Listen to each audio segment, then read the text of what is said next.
রহস্যময় পারিবারিক গল্প। মা, গরুকে দুধ দোহাতে গিয়ে বুঝলাম তুমি আমার জীবনের সব দুধুমধুগু। সন্ধ্যায় গোয়াল ঘরে গেলাম গরু দোহাতে। ছেলেও এল সাথে। গরুটা খুব শান্ত। দুধ দোহাতে থাকলাম। ছেলে বালতি ধরে রাখল। গোয়াল ঘরে হ্যারিকেনের আলো জ্বলছে। আবছা আলো অন্ধকার। সে হঠাৎ বলল, মা, তুমি কাজ করতে দেখলে মন ভালো হয়ে যায়। আমি বললাম, কেন? সে বলল, তুমি এত যত্নে সব কাজ করো। গরুর দুধ বালতিতে পড়ছিল। সে আমার কাছে এসে বসল। বলল, মা, তুমি আমার জীবনে দুধের মতো সাদা আর মধুর মতো মিষ্টি। আমি হাসলাম। গোয়াল ঘরে কেউ নেই, শুধু আমরা আর গরু। সে আমার হাত ছুঁয়ে বলল, আমি তোমাকে ভালোবাসি। শুধু ছেলের মতো নয়। দুধ দোহানো শেষ। আমি উঠে দাঁড়াতে যাচ্ছি। সে আমার হাত ধরে বলল, মা, আমি তোমাকে বিয়ে করতে চাই। আমরা এই গ্রামেই সংসার করব। হ্যারিকেনের আলো কাঁপছিল। এই গল্পটি সম্পূর্ণ শুনলে আপনাদের পানি অটোমেটিক বের হয়ে যাবে, সো যত দ্রুত সম্ভব হাতের কাছে টিস্যু নিয়ে বসে পড়ুন। বিছানার চাদর যেন নষ্ট না হয় সেটা সম্পূর্ণ খেয়াল রাখার অনুরোধ জানিয়ে গল্পটি এখন শুরু করব। তার আগের সর্বশেষ অনুরোধ, দয়া করে এমন পানি বের করার গল্প নিয়মিত শুনতে আমাদের চ্যানেলটি সকলেই সাবস্ক্রাইব করুন। ধন্যবাদ। হ্যালো বন্ধুরা, আমার নাম মায়া বেগম। আমার বয়স ৩৯ বছর। আমার স্বামীর নাম রফিক বেগম, বয়স ৫২ বছর। আমাদের ৩ সন্তান, রাজু, সুমি আর তানভীর। রাজু ২১ বছর বয়সী, বিশ্ববিদ্যালয়ে পড়ে। সুমি ১৭ বছর বয়সী, কলেজে যায়। তানভীর ১৪ বছর বয়সী, স্কুলে পড়ে। আমার এই জীবনে এমন একটা ঘটনা ঘটেছে যা আমি কখনো ভাবিনি। সেদিন সকালে উঠে দেখি আমার বড় ছেলে রাজু গোয়াল ঘরে আমার সাথে দুধ দোহানোর কাজে সাহায্য করতে চায়। আমি খুশি হয়ে গেলাম, কারণ সে আগে কখনো এসব কাজে আগ্রহ দেখায়নি। সন্ধ্যা নামতেই আমি গোয়াল ঘরে গেলাম। রাজু এল সাথে। আমাদের গরুটা খুব শান্ত স্বভাবের। আমি দুধ দোহাতে শুরু করলাম। রাজু বালতি ধরে রইল। গোয়াল ঘরে হ্যারিকেনের আলো জ্বলছিল। চারদিকে আবছা আলো অন্ধকার। হঠাৎ রাজু বলল, মা, তুমি কাজ করতে দেখলে আমার মন ভালো হয়ে যায়। আমি অবাক হয়ে জিজ্ঞেস করলাম, কেন রে? সে মিষ্টি হেসে বলল, তুমি এত যত্নে সব কাজ করো মা। তোমার হাতের স্পর্শে যেন সব কিছুই সুন্দর হয়ে ওঠে। গরুর দুধ টপ টপ করে বালতিতে পড়ছিল। রাজু আমার কাছে এসে মাটিতে বসল। তারপর বলল, মা, তুমি আমার জীবনে দুধের মতো সাদা আর মধুর মতো মিষ্টি। আমি হাসলাম। গোয়াল ঘরে তখন কেউ নেই, শুধু আমরা দুজন আর আমাদের গরুটা। রাজু আমার হাত আলতো করে ছুঁয়ে বলল, মা, আমি তোমাকে খুব ভালোবাসি। শুধু ছেলের মতো নয়, আরও গভীরভাবে। দুধ দোহানো প্রায় শেষ হয়ে এসেছে। আমি উঠে দাঁড়াতে যাচ্ছি। রাজু আমার হাত ধরে বলল, মা, আমি তোমাকে বিয়ে করতে চাই। আমরা এই গ্রামেই একসাথে সংসার করব। হ্যারিকেনের আলো হাওয়ায় কাঁপছিল। আমি স্তব্ধ হয়ে গেলাম। কিন্তু হঠাৎ করেই আমার চোখ খুলল। আমি বুঝতে পারলাম যে এসব আসলে একটা স্বপ্ন ছিল। একটা অদ্ভুত স্বপ্ন। আমি আমার নিজের ঘরে শুয়ে আছি। পাশে আমার স্বামী রফিক ঘুমিয়ে আছে। আমি ঘড়ির দিকে তাকালাম। রাত ৩টা বাজে। বাইরে বৃষ্টি পড়ছে। আমার গা ঘেমে গেছে। এ কেমন স্বপ্ন দেখলাম? আমি কিছুতেই বুঝতে পারছি না কেন এমন স্বপ্ন দেখলাম। পরদিন সকালে উঠে স্বাভাবিক কাজকর্ম শুরু করলাম। কিন্তু সেই স্বপ্নটা আমার মন থেকে যাচ্ছে না। দিনের বেলায় রাজুকে দেখলেও আমার সেই স্বপ্নের কথা মনে পড়ে যায়। দিন কয়েক পর আরেকটা অদ্ভুত ঘটনা ঘটল। আমি রান্নাঘরে খাবার বানাচ্ছি। রাজু এসে বলল, মা, আজ আমি তোমার সাথে রান্না করব। আমি বললাম, ঠিক আছে, তুই সাহায্য কর। রাজু আমার পাশে দাঁড়িয়ে সবজি কাটতে লাগল। হঠাৎ সে বলল, মা, তুমি জানো গতকাল রাতে আমি একটা অদ্ভুত স্বপ্ন দেখেছি। আমার বুক ধুকপুক করতে লাগল। কি স্বপ্ন দেখেছিস? দেখেছি যে আমি তোমার সাথে গোয়াল ঘরে গিয়েছি। সেখানে আমি তোমাকে বলেছি যে আমি তোমাকে অনেক ভালোবাসি। আমি হতভম্ব হয়ে গেলাম। তুই ঠিক কি বলেছিস স্বপ্নে? রাজু লজ্জিত হয়ে বলল, মা, আমি বলেছিলাম যে আমি তোমাকে বিয়ে করতে চাই। এ তো অবিশ্বাস্য। আমিও সেই একই স্বপ্ন দেখেছি। এ কিভাবে সম্ভব? রাজু আরও বলল, মা, আমার খুব লজ্জা লাগছে। আমি জানি না কেন এমন স্বপ্ন দেখলাম। আমি তাকে বললাম, তুই চিন্তা করিস না বাবা। স্বপ্ন তো স্বপ্নই। কিন্তু আমার মনে নানা রকম প্রশ্ন ঘুরপাক খেতে লাগল। কিভাবে আমরা দুজনেই একই স্বপ্ন দেখলাম? এর পেছনে নিশ্চয়ই কোনো রহস্য আছে। সেদিন রাতে আমি স্বামীর কাছে বিশ্বাসটা খুলে বললাম। রফিক শুনে অবাক হল। তুমি নিশ্চিত যে রাজু একই স্বপ্ন দেখেছে? হ্যাঁ, একদম নিশ্চিত। সে নিজেই আমাকে বলেছে গু। রফিক ভেবে ভেবে বলল, এ বিষয়ে আমাদের গ্রামের পীর সাহেবের কাছে যেতে হবে। তিনি নিশ্চয়ই কোনো সমাধান দিতে পারবেন গু। পরদিন সকালে আমরা পীর সাহেবের কাছে গেলাম। তিনি আমাদের কথা শুনে বললেন, এটা কোনো সাধারণ স্বপ্ন নয়। তোমাদের বাড়িতে কোনো অশুভ শক্তি প্রভাব ফেলছে গি। কিন্তু পীর সাহেব, আমরা তো কোনো খারাপ কাজ করিনি গি। না না, তোমরা কোনো দোষ করনি। কিন্তু তোমাদের বাড়ির আশেপাশে হয়তো কোনো দুষ্ট আত্মা ঘোরাফেরা করছে গি। পীর সাহেব আমাদের বাড়িতে এসে পুরো ঘর দেখলেন। তারপর বললেন, তোমাদের বাড়ির পেছনে যে পুরনো কূপটা আছে সেখানে সমস্যা গু। আমরা বাড়ির পেছনে গেলাম। সেখানে সত্যিই একটা পুরনো কূপ আছে। অনেক বছর ধরে ব্যবহার হয় না। পীর সাহেব বললেন, এই কূপে কোনো এক সময় একটা দুর্ঘটনা ঘটেছিল। সেই ঘটনার কারণে এখানে এক অশুভ আত্মা আটকে আছে গি। তাহলে আমাদের কি করতে হবে? এই কূপটা পরিষ্কার করে পবিত্র করতে হবে। তারপর এখানে কিছু বিশেষ দোয়া পড়তে হবে। পীর সাহেবের নির্দেশ মতো আমরা কূপটা পরিষ্কার করলাম। সেখান থেকে অনেক পুরনো জিনিসপত্র বের হল। একটা পুরনো ব্যাগ, কিছু কাপড় চোপট, আর একটা চিঠি। চিঠিটা খুলে দেখি সেখানে লেখা, আমি রহিমা। আমার ছেলে করিম আমাকে এই কূপে ফেলে দিয়েছে। আমি আমার ছেলেকে ক্ষমা করে দিয়েছি। কিন্তু আমি চাই না আর কোনো মাছেলের মধ্যে এমন সমস্যা হোক। আমরা বুঝতে পারলাম যে রহিমার আত্মা আমাদের পরিবারকে সতর্ক করার জন্য এই স্বপ্ন দেখিয়েছিল। পীর সাহেব বললেন, রহিমার আত্মা তোমাদের ভালোর জন্যই এই কাজটা করেছে। সে চায়নি তোমাদের পরিবারেও এমন সমস্যা হোক।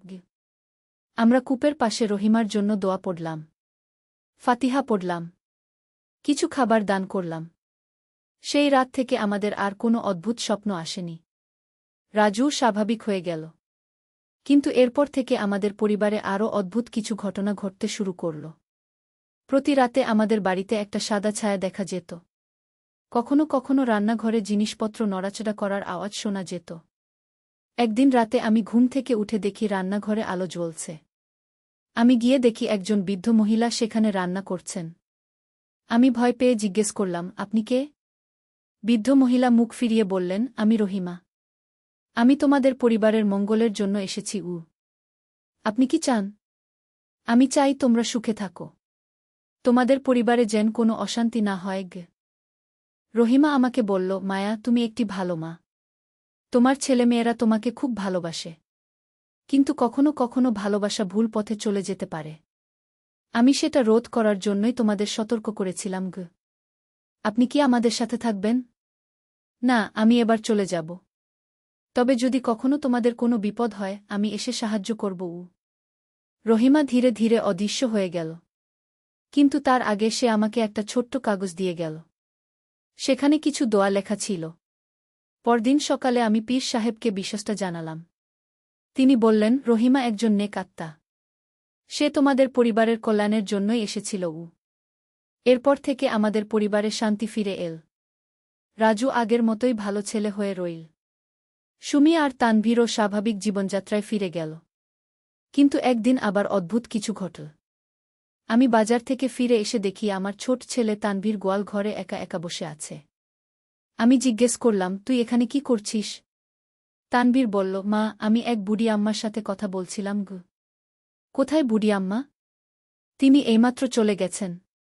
তিনি বলেছেন আমাদের পরিবারে একটা নতুন সমস্যা আসতে পারে। আমি বুঝতে পারলাম যে রহিমা আবার এসেছিল। আমি তানভীরকে জিজ্ঞেস করলাম, তিনি আর কি বলেছেন? তিনি বলেছেন যে আমাদের পরিবারে কেউ একজন খুব অসুস্থ হয়ে পড়বে। কিন্তু যদি আমরা একসাথে থাকি তাহলে সব সমস্যার সমাধান হয়ে যাবে। কয়েকদিন পরেই রহিমার কথা সত্যি হয়ে গেল। আমার স্বামী রফিক হঠাৎ করে খুব অসুস্থ হয়ে পড়ল। ডাক্তার বলল তার হার্টে সমস্যা হয়েছে। আমরা সবাই মিলে রফিকের সেবা যত্ন করতে লাগলাম। রাজু কলেজ ছুটি নিয়ে বাবার কাছে থাকত। সুমি রান্নাবান্নার কাজে আমাকে সাহায্য করত। তানভীর স্কুল থেকে ফিরেই বাবার কাছে বসে থাকত। এক রাতে আমি রফিকের পাশে বসে আছি। হঠাৎ দেখি রহিমা আবার আমাদের সামনে হাজির হল। রহিমা রফিকের কপালে হাত রাখল। তারপর বলল, চিন্তা করিস না মায়া, তোমার স্বামী সুস্থ হয়ে যাবে গু। আপনি কি সত্যিই আমাদের সাহায্য করতে পারবেন? আমি যতটুকু পারি করব। তবে তোমাদের সবার একসাথে থাকাটাই সবচেয়ে বড় শক্তি। রহিমা আমাকে আরেকটা কাগজ দিয়ে বলল, এই দোয়াটা প্রতিদিন পড়বে। আল্লাহর রহমতে তোমার স্বামী সুস্থ হয়ে যাবে গু। আমি সেই দোয়াটা প্রতিদিন পড়তে লাগলাম। আমাদের সবাই মিলে আল্লাহর কাছে দোয়া করতে লাগলাম। 1 মাস পর রফিকের অবস্থার উন্নতি হতে শুরু করল। ডাক্তার বলল, এটা একটা অলৌকিক ঘটনা। তার এত তাড়াতাড়ি সুস্থ হওয়ার কথা ছিল না আগে। রফিক সম্পূর্ণ সুস্থ হয়ে গেল। আমাদের পরিবারে আবার খুশির আবহাওয়া ফিরে এল। কিন্তু রহিমার গল্প এখানেই শেষ নয়। একদিন আমি রান্নাঘরে কাজ করছি। হঠাৎ রহিমা এসে বলল, মায়া, আমি তোমাকে একটা গুরুত্বপূর্ণ কথা বলতে চাই। কি বলবেন আম্মা? তোমাদের বাড়ির নিচে একটা পুরনো ধনভাণ্ডার লুকিয়ে আছে কি? আমি অবাক হয়ে জিজ্ঞেস করলাম, ধনভাণ্ডার? হ্যাঁ। অনেক বছর আগে এই বাড়িতে এক জমিদার থাকত। সে তার সব ধনসম্পদ বাড়ির নিচে লুকিয়ে রেখেছিল। কিন্তু সেটা খুঁজে বের করব কিভাবে? রহিমা আমাকে একটা ছোট্ট চাবি দিয়ে বলল, এই চাবি দিয়ে তুমি সেই ধনভাণ্ডার খুলতে পারবে। তবে মনে রাখবে, এই টাকা দিয়ে তুমি গরিব মানুষদের সাহায্য করবে। আমি স্বামী আর ছেলে মেয়েদের সাথে বিষয়টা নিয়ে আলোচনা করলাম। আমরা ঠিক করলাম যে আমরা সেই ধনভাণ্ডার খুঁজে বের করব। আমরা বাড়ির চারপাশে খোঁজাখুঁজি শুরু করলাম। অনেক খোঁজার পর রান্নাঘরের নিচে একটা গোপন কক্ষ পেলাম। সেখানে সত্যিই একটা বড় সিন্দুক ছিল। রহিমার দেওয়া চাবি দিয়ে সিন্দুকটা খুললাম। ভেতরে প্রচুর পরিমাণ সোনাদানা আর পুরনো মুদ্রা রয়েছে। আমরা সেই সম্পদ দিয়ে আমাদের গ্রামের গরিব পরিবারগুলোকে সাহায্য করতে শুরু করলাম। কিছু টাকা দিয়ে একটা স্কুল তৈরি করলাম। কিছু টাকা দিয়ে একটা হাসপাতাল বানালাম। রহিমা আমাদের কাছে শেষবারের মতো এল। সে বলল, মায়া, তুমি খুব ভালো কাজ করেছ। আমি এবার চিরতরে চলে যাব। তোমাদের পরিবার সব সময় সুখে থাকবে গু। আম্মা, আপনি গেলে আমাদের খুব মিস করব। তোমরা আমাকে মনে রাখলেই আমি তোমাদের কাছে থাকব। আর যখনই কোনো সমস্যা হবে আমার নাম নিয়ে দোয়া করবে গে। রহিমা আলোর মতো অদৃশ্য হয়ে গেল। কিন্তু আমাদের জীবনে তার প্রভাব চিরকালের জন্য রয়ে গেল। আমাদের পরিবার এখন খুব সুখে আছে। রাজু বিশ্ববিদ্যালয়ে ভালো ফলাফল করে চাকরি পেয়ে গেছে। সুমি কলেজে প্রথম হয়েছে। তানভীরও স্কুলে খুব ভালো ছাত্র। কিন্তু রহিমার গল্পের আরও একটা অধ্যায় বাকি ছিল। একদিন আমি বাগানে কাজ করছি। হঠাৎ দেখি একটা ছোট্ট মেয়ে আমার কাছে এসেছে। মেয়েটার বয়স হবে 8-9 বছর। মেয়েটি বলল, খালাম্মা, আমি রহিমা নানির নাতনি। আমার নাম সালমাগু। আমি অবাক হয়ে জিজ্ঞেস করলাম, তুমি কোথা থেকে এলে? আমি দূর গ্রাম থেকে এসেছি। নানি আমাকে স্বপ্নে বলেছেন যে এখানে এসে আপনাদের সাথে দেখা করতে গু। সালমা আমাকে বলল যে রহিমার পুত্র করিম তার দাদা। করিম মারা যাওয়ার আগে সালমার বাবার কাছে রহিমার কথা বলে গেছেন। সালমার বাবা-মা দুর্ঘটনায় মারা গেছেন। এখন সে একা। আমি সালমাকে আমাদের বাড়িতে রেখে দিলাম। সে আমাদের পরিবারের সদস্য হয়ে গেল। রহিমার মতোই সে খুব ভালো মনের মেয়ে। সালমা আমাদের বাড়িতে অনেক খুশি থাকত। সে সুমি আর তানভীরের সাথে খেলাধুলা করত। পড়াশোনাও খুব ভালো করত। একদিন সালমা আমাকে বলল, খালাম্মা, নানি আমাকে স্বপ্নে দেখা দিয়েছেন। তিনি বলেছেন যে আপনাদের বাড়িতে আরও একটা রহস্য লুকিয়ে আছে গি। কী রকম রহস্য? নানি বলেছেন এই বাড়ির আশেপাশে একটা গুপ্ত সুড়ঙ্গ আছে। সেই সুড়ঙ্গ দিয়ে অনেক দূর পর্যন্ত যাওয়া যায়। আমরা সবাই মিলে সেই সুড়ঙ্গ খুঁজতে শুরু করলাম। অনেক খোঁজাখুঁজির পর বাগানের একটা বড় গাছের নিচে একটা গোপন দরজা পেলাম। দরজাটা খুলে দেখি সত্যিই একটা সুড়ঙ্গ আছে। সুড়ঙ্গটা খুব পরিষ্কার আর আলোকিত। মনে হচ্ছে কেউ যেন নিয়মিত পরিষ্কার করে রাখে। আমরা সবাই মিলে সুড়ঙ্গ দিয়ে হাঁটতে শুরু করলাম। প্রায় 15 মিনিট হাঁটার পর আমরা একটা বট কক্ষে পৌঁছালাম। সেই কক্ষে একটা সুন্দর বাগান ছিল। ফুলের গাছ, ফলের গাছ আর একটা ছোট্ট পুকুর। পুকুরে পরিষ্কার পানি আর রঙিন মাছ। কক্ষের এক কোণে একটা ছোট্ট ঘর ছিল। ঘরের ভেতরে একটা পুরনো চেয়ার, একটা টেবিল আর দেয়ালে অনেক ছবি টাঙানো। ছবিগুলো দেখে বুঝতে পারলাম এগুলো রহিমার পরিবারের ছবি। তার স্বামী, ছেলে করিম আর অন্যান্য আত্মীয় স্বজনের ছবি। টেবিলের উপর একটা ডায়েরি ছিল। ডায়েরি খুলে দেখি সেখানে রহিমার হাতের লেখা। তিনি তার জীবনের সব কাহিনী লিখে রেখেছেন। ডায়েরিতে লেখা ছিল যে রহিমা তার জীবদ্দশায় অনেক গরিব মানুষকে সাহায্য করেছেন। তিনি এই গোপন স্থানে এসে গরিব মানুষদের জন্য খাবার তৈরি করতেন। আমরা বুঝতে পারলাম যে রহিমা শুধু আমাদের পরিবারকেই নয়, পুরো এলাকার মানুষদের সাহায্য করার জন্য এই স্থানটা তৈরি করেছিলেন। সেদিন থেকে আমরা নিয়মিত সেই গোপন কক্ষে যেতে শুরু করলাম। সেখানে আমরা গরিব মানুষদের জন্য খাবার তৈরি করতাম। অসুস্থ মানুষদের জন্য ওষুধপত্র রাখতাম। একদিন আমি একা সেই কক্ষে গিয়েছি। হঠাৎ দেখি রহিমা সেখানে বসে আছেন। তিনি আমাকে দেখে হাসলেন। মায়া, তুমি খুব ভালো কাজ করছ। আমি গর্বিত। আম্মা, আপনি কি সত্যিই এখানে থাকেন? হ্যাঁ, আমি এখানেই থাকি। এই জায়গাটা আমার খুব প্রিয়। এখানে আমি শান্তিতে থাকতে পারি।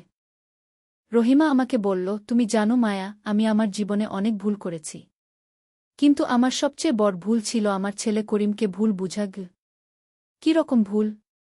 করিম আসলে আমাকে কূপে ফেলে দেয়নি। সেদিন আমি নিজেই পড়ে গিয়েছিলাম। করিম আমাকে বাঁচানোর চেষ্টা করেছিল। কিন্তু আমি মারা যাওয়ার আগে তাকে ভুল বুঝে গালমন্দ করেছিলাম। তাহলে যে চিঠিতে লেখা ছিল সেই চিঠি আমি রাগের মাথায় লিখেছিলাম। পরে আমি বুঝতে পেরেছিলাম যে করিম নিরপরাধ। কিন্তু তখন অনেক দেরি হয়ে গেছে। রহিমা কেঁদে ফেল। আমি আমার ছেলেকে ক্ষমা চেয়ে একটা চিঠি লিখেছিলাম। কিন্তু সেটা তার কাছে পৌঁছানো হয়নি।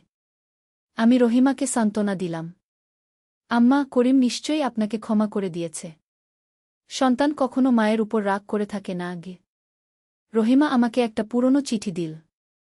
এই চিঠিটা করিমের জন্য। তুমি সালমার মাধ্যমে এটা করিমের কবরে পৌঁছে দিও।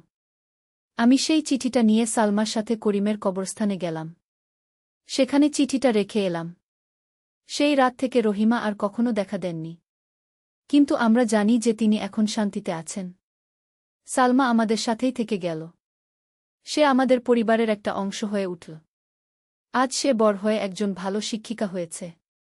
আমাদের গোপন কক্ষের কাজ এখনও চলছে। আমরা সেখানে নিয়মিত গরিব মানুষদের সেবা করি। রহিমার স্মৃতিকে বাঁচিয়ে রাখার জন্য এই কাজ আমরা আজীবন চালিয়ে যাব। এই হল আমার জীবনের সবচেয়ে রহস্যময় আর রোমাঞ্চকর অভিজ্ঞতা। রহিমা আম্মা আমাদের শিখিয়ে দিয়েছেন যে ভালোবাসা আর সেবার মাধ্যমে আমরা সব সমস্যার সমাধান করতে পারি। আজও যখন কোনো সমস্যা হয়, আমরা রহিমার নাম নিয়ে দোয়া করি। আর অলৌকিকভাবে সব সমস্যার সমাধান হয়ে যায়। বন্ধুরা, এই গল্প থেকে আমরা শিখতে পারি যে পারিবারিক ভালোবাসা আর একসাথে থাকার শক্তি কত বড়। রহিমার মতো নেক আত্মারা আমাদের সবসময় ভালোর পথে চালিত করেন। আমাদের জীবনে যতই রহস্য আর সমস্যা আসুক না কেন, যদি আমরা একসাথে থাকি আর আল্লাহর উপর ভরসা রাখি, তাহলে সব কিছুরই সমাধান হয়ে যায়। এই ছিল আমার জীবনের অভিজ্ঞতা। আপনাদের জীবনেও নিশ্চয়ই অনেক রহস্যময় ঘটনা ঘটেছে। সেগুলো মনে রেখে আল্লাহর শুকরিয়া আদায় করুন। আর হ্যাঁ, কোনো সমস্যায় পড়লে হতাশ হবেন না। রহিমা আম্মার মতো অনেক নেক আত্মা আছেন যারা আমাদের সাহায্য করার জন্য সবসময় প্রস্তুত। আল্লাহ হাফেজ। আমাদের চ্যানেল সাবস্ক্রাইব করতে ভুলবেন না। আরও রোমাঞ্চকর গল্প শোনার জন্য আমাদের সাথেই থাকুন।